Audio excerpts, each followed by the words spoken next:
প্রথমেই n equal to int input enter the range, তারপরে for I in range 0 থেকে n, for J in range n-1 minus I print করবে, gap রাখবে, মানে প্রথমে যা ইনপুট করবো সেইগুলো থেকে এক কম গ্যাপ রাখবে, এরকম করে। For m in range i plus 1 plus i if n modulus 2 double equal to 0 print করবে অ্যাট দি রেট, একই এতে চলার জন্য এন্ড, এলস প্রিন্ট করবে হ্যাজ।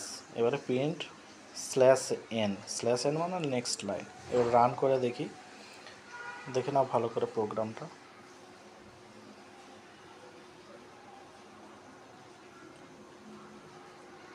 এন্টার দ্য রেঞ্জ 5 মারি, দেখে নাও আউটপুটটা এটা।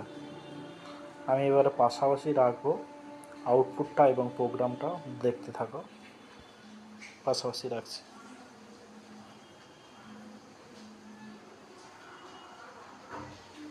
এই হলো প্রোগ্রাম,